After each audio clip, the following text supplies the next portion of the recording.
آج یہ ہنگامی طور پر ہم پریس کانفرنس کر رہے ہیں اور آپ بڑے شارٹ نوٹس پہ تشریف لے آئے ہیں. آج کی پریس کانفرنس میں نے پریس کلب میں اس لیے رکھی ہے کہ ایک شہر کا معاملہ ہے اور بڑے بدل ناخواستہ ہمیں یہ پریس کانفرنس کرنی پڑ رہی ہے. اس کی وجہ یہ ہے کہ اگر ہم اس معاملے پر بات نہ کریں اور غور نہ کریں تو یہ معاملہ اور بھی بگڑ سکتا ہے اور شہر کے امن و امان میں خلل پڑ سکتا ہے. ہوا یہ کہ 18 اور 19 تاریخ اپریل کی درمیانی شب میں مینا بازار عزیز آباد میں ایک معاملہ ہوا جو کہ نجی ایک معاملہ تھا. ہر محلے میں کچھ نہ کچھ ہوتا رہتا ہے. تو کچھ لوگ وہاں پر بھتہ لیتے تھے بازاروں سے، جو ٹھیے لگاتے ہیں لوگ پتھارے داروں سے، اور وہاں کے شہری بہت زیادہ متاثر تھے ان پتھارے داروں کے جو ٹھیے لگتے تھے ان سے. بیٹھ جائیں.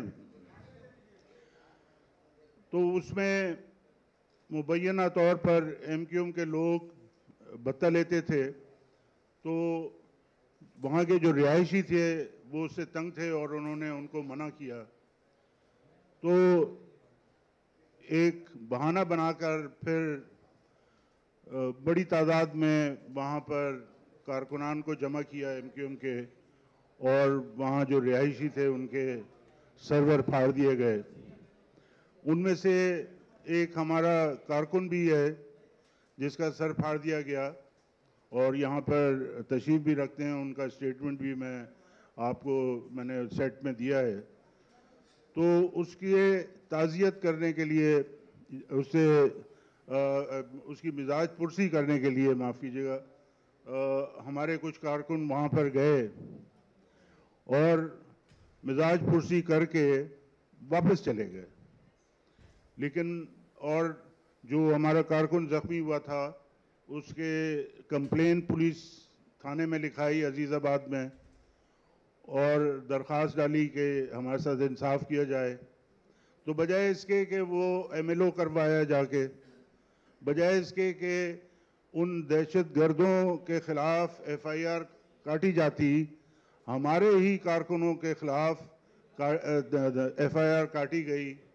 اور اس میں ہمارے جو ڈسٹرکٹ سینٹرل کے مین عہدیدار ہیں، صدر بشمول صدر ڈسٹرکٹ سینٹرل کے، اس کا نام بھی ڈالا گیا حالانکہ وہ موجود ہی نہیں تھا وہاں پر. تو یہ ساری چیزیں کیوں ہوئیں؟ یہ اس وجہ سے ہوئی جو ایم کیو ایم کے وہاں مقامی عہدیدار ہیں، یونٹ انچارج، سیکٹر انچارج، یہ سب وہاں پر گئے تھے اور اس کارروائی میں شریک تھے. ان کا بیک گراؤنڈ اگر دیکھیں تو ان پہ جے آئی ٹی بھی بنی اور ان کو ٹارگٹ کلر بھی قرار دیا گیا جے آئی ٹی میں.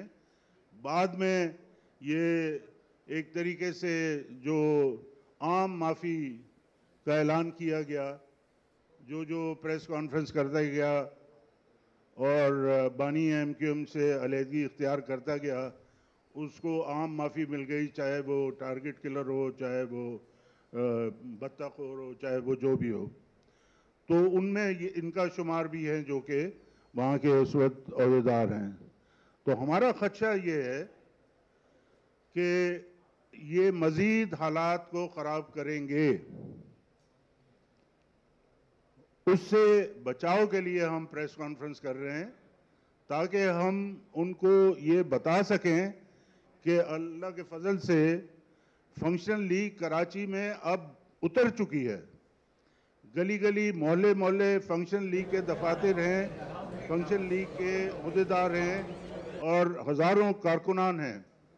آپ نے سب نے دیکھا 2021 میں ہم نے لیاقت آباد کے فلائی اوور پہ جو جلسہ کیا، وہ بڑی بڑی سیاسی جماعتیں یہاں پر جلسہ نہیں کر رہی تھیں، لیکن ہم ایک حکمت عملی کے طور پر خاموشی سے اپنا کام کر رہے تھے. اس کا یہ مطلب نہیں ہے کہ ہمارے کارکنوں پہ ہاتھ اٹھایا جائے. زیادتی کی جائے یا ان پہ FIRیں کٹوائی جائیں. اور ہم تو آپ کے حق میں ہم نے الیکشن میں 14 سیٹوں پہ ہم بیٹھ گئے. آپ کو ہم نے بلینک چیک دے دیا.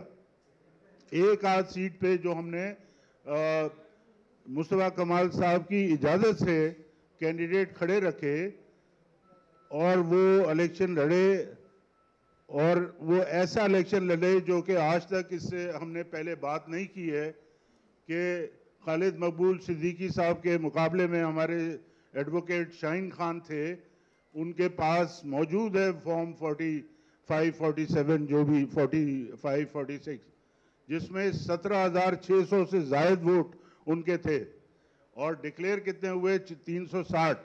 ہم نے یہ بات نہیں کی. ہم نے کہا ٹھیک ہے, ایک نئی جو کنفیگریشن کر رہی